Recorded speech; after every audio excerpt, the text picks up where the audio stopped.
নমস্কার বন্ধুরা, নীলগোপাল একাডেমির পক্ষ থেকে আপনাদের স্বাগত জানাই। আরও একটি গুরুত্বপূর্ণ আপডেট নিয়ে আমি আপনাদের সামনে হাজির হয়েছি। বন্ধুরা, আজকের ভিডিওতে আমি মূলত কথা বলবো আইসিটি কম্পিটিশন 6 পেজ এবং 7 পেজদের নিয়ে। বন্ধুরা, আপনারা আশা করি প্রত্যেকে ভালো আছেন। ভালো আপনাদেরকে থাকতেই হবে। বুঝতে পারছি বন্ধুরা, আপনাদের বর্তমানের অবস্থা অত্যন্ত খারাপ। আমি ভিডিওতে বলেছিলাম যে ভোটের আগে কিছু হয়তো ভালো খবর হতে পারে, কিন্তু সেরকম পরিস্থিতি বন্ধুরা তৈরি হয়নি। আপনাদেরকে আমি একটি কথাই বলতে পারি যে আপনারা প্রত্যেকে কিন্তু ধৈর্যের সাথে অপেক্ষা করুন। একটা সময় আসবে যখন আপনাদের সব কিছু অটোমেটিক হয়ে যাবে। স্যালারি ইনক্রিমেন্ট, স্থায়ীকরণ সব কিছুই হবে বন্ধুরা। আপনাদের সমস্ত ডকুমেন্টস কিন্তু তৈরিই আছে, সমস্ত কিছু রেডি করাই আছে, কিন্তু একটু আপনাদেরকে ধৈর্য ধরে অপেক্ষা করতে হবে। কেন আমি এই কথা বলছি আপনাদের, ফার্স্ট পেজ থেকে ফিফথ পেজেরও ওই একই অবস্থাই হয়েছিল। প্রথম থেকে তারা বিভিন্নভাবে আন্দোলন করলেও সঙ্গে সঙ্গে কিন্তু তারা সফলতা পায়নি, অনেক বছর বাদেই সফলতা কিন্তু পেয়েছে। এই জন্য আপনাদের বলবো যে একটু ধৈর্য ধরে আপনারা প্রত্যেকে অপেক্ষা করুন। আজকে আমি এই কথা কেন বলছি তার প্রমাণ আমি আজকের ভিডিওতে আপনাদের দেবো। একটি খবর আমি আপনাদের দেখাবো, একটু পরে আপনাদের দেখাচ্ছি। বন্ধুরা, আপনারা অনেকে বলছেন যে চাকরি ছেড়ে দেবো, এখানে কম বেতন, স্যালারি কম, এখানে সংসার চলছে না, কোম্পানিতে বেতন করলে আরও ভালো টাকা আমি হয়তো আর্নিং করতে পারবো। হ্যাঁ, অবশ্যই পারবেন আপনি, কারণ এখন বর্তমানে অন্য কোম্পানিতে গেলে আপনি সেখানে 18-19 হাজার টাকা বা 20 হাজার টাকা স্যালারি অবশ্যই আপনি পাবেন, কিন্তু এই প্ল্যাটফর্মটা আপনি আর কোনোদিনই ফিরে পাবেন না। আবার আপনাদের আইসি টিচারদের মধ্যে অনেকের এমন অনেক কোয়ালিটি রয়েছে, যেমন রিসেন্ট আমি শুনলাম এরকম 3-4 জন চাকরি পেয়েছে কম্পিউটার অ্যাপ্লিকেশনে তারা পরীক্ষা দিয়ে কিন্তু উচ্চ মাধ্যমিকে চাকরি পেয়ে গেছে। এরকমও আমি শুনলাম 3-4 জনের এরকম হয়েছে। আবার অনেকে প্রাইমারিতেও চাকরি পেয়ে গেছে। কিন্তু বন্ধুরা, এই প্ল্যাটফর্ম যদি আপনি ছেড়ে দেন তাহলে এই প্ল্যাটফর্মটা কিন্তু আর ফিরে পাবেন না। আপনাদেরকে আমি একটি কথাই বলবো যে ধৈর্য ধরে অপেক্ষা করুন। একটা সময় কিন্তু সব পরিবর্তন করে দেবে। সেই সময়টা আসা পর্যন্ত আপনাদেরকে দাঁতে দাঁত চিপে অপেক্ষা করতে হবে। সময় অবশ্যই আসবে, কিন্তু একটু অপেক্ষা করতে হবে, এবং সেই অপেক্ষা কতক্ষণ করতে হবে সেটা তো নির্দিষ্ট সময় বলা যাবে না, সেটা কোনোদিনই বলা সম্ভব নয়। ফার্স্ট পেজ থেকে ফিফথ পেজে সেই সময় কিন্তু হঠাৎ করে এসে যায়, এবং হঠাৎ করে সব কিছুই কিন্তু হয়ে গিয়েছিল। আগে থেকে কোনো নির্ধারণ করা ছিল না, ওনারা তো ভেবেই নিয়েছিলেন যে কোনো কিছু হবে না, কিন্তু হঠাৎ করেই কিন্তু সময় পরিবর্তিত হয়েছে।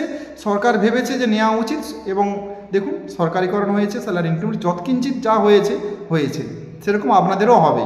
তার জন্য সময়ের অপেক্ষা করতে হবে এবং ধৈর্য ধরে লড়াইটা আপনাদের চালিয়ে যেতে হবে। আর ভোটের ডিউটি তো আপনাদের করতে হবে না, ভোটের ডিউটি থেকে অব্যাহতি করা হয়েছে। পরিষ্কারভাবে বলা হয়েছে যে কন্ট্রাকচুয়াল কোনো মানুষজনদের কিন্তু এই ভোটের ডিউটি করানো যাবে না। চলুন, আজকে যে খবরটা আমি আপনাদের জন্য এনেছি সেটা আগে আপনাদের একটু দেখিয়ে দিচ্ছি, তারপরে বাকি খবর বলছি। বন্ধুরা, আমি এতক্ষণ ধরে যে কথাগুলো বলছিলাম, কেন বলছিলাম আগে আপনারা এই খবরটা একটু দেখে নিন। স্থায়ী কর্মী পেতে নাজেহাল নির্বাচন কমিশন, লাগবে কর্মী, কিন্তু আসবে কোথা থেকে? বাংলার এবারের বিধানসভা ভোটে 80,000 বেশি বুথের প্রয়োজন, 4 লক্ষ ভোট কর্মীর প্রয়োজন।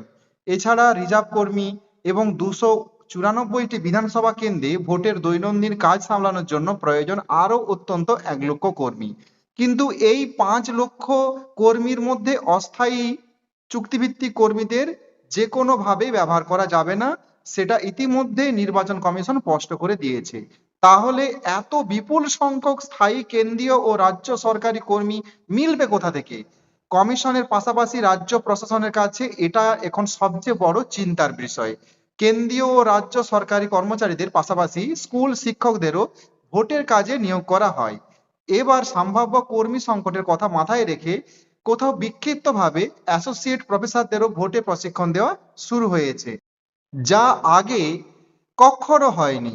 আবার এদিন হুগলি আরামবাগ মেডিকেল কলেজ 34 জন চিকিৎসকদের নাম তালিকা কমিশনের পাশে পাঠানো নিয়েও হইচই শুরু হয়ে যায়। শেষমেশ অবশ্য সেই তালিকা বাতিল করা হয়েছে। তবে প্রশ্ন উঠেছে, যেখানে কেন্দ্র ও রাজ্য সরকারের দপ্তরে স্থায়ী কর্মী নিয়োগের অত্যন্ত কম, সেখানে এত সংখ্যায় স্থায়ী কর্মী দিয়ে ভোট পরিচালনা করা যাবে কি করে? কমিশন সূত্রে এদিন বলা হয়েছে, কর্মী সংখ্যায় ঘাটতি মেটাতে সরকারি পাশাপাশি বেসরকারি কলেজ বিশ্ববিদ্যালয়ের অধ্যাপক কর্মীদেরও নেওয়া হতে পারে ভোটের কাজের জন্য। ইসি স্কুল সার্ভিস কমিশনের কর্মীদেরও তুলে নিয়েছে এবং এর জন্য নিয়োগ প্রক্রিয়া ব্যাহত হচ্ছে বলে অভিযোগ তুলে কলকাতা হাইকোর্টের দ্বারস্থ হয়েছে এসএসসি। বুধবার বিচারপতি কৃষ্ণা রায়ের এজলাসে এসএসসি আইনজীবী কল্যাণ বন্দ্যোপাধ্যায় জানান যে সুপ্রিম কোর্টের এসএসসি নতুন নিয়োগ প্রক্রিয়া 31 আগস্টের মধ্যে শেষ করতে বলেছে। এসএসসির সার্কুলার কর্মীদের রয়েছে 35 জন, তার মধ্যে কমিশন ভোটের কাজের জন্য 24 জনকে নিয়ে নিয়েছে। এই কর্মীদের না ফেরালে সুপ্রিম কোর্টের বেঁধে দেওয়া সময়ের মধ্যে নিয়োগ শেষ করা যাবে না। বন্ধুরা, আপনারা দেখতেই পাচ্ছেন এখানে পরিষ্কারভাবে বলে দিয়েছে যে চুক্তিভিত্তিক কর্মী, এই চুক্তিভিত্তিক কর্মীদের কিন্তু কোনোভাবেই নেওয়া যাবে না ভোটের কাজে। তো চুক্তিভিত্তিক কর্মীদের যদি না নেওয়া হয় তাহলে এত সংখ্যক মানে এই 5 লক্ষ কর্মী কিন্তু স্থায়ী কর্মী নেই। তাহলে যে কোনো না যে কোনো ভাবে সরকারকে এই 5 লক্ষ কর্মী অ্যারেঞ্জ করতে হবে এবং ভোট নিতে হবে, এবং সরকার বুঝতে পারছে যে চুক্তিভিত্তিক কর্মীদের প্রয়োজন কতটি। বন্ধুরা, এরকম অনেক সমস্যা সরকারের মধ্যে আসবে এবং এই সমস্যা আস্তে আস্তে এমন একদিন আসবে যখন সরকারের মনে হবে যে চুক্তিভিত্তিক কর্মীদের স্থায়ীকরণ করা প্রয়োজন।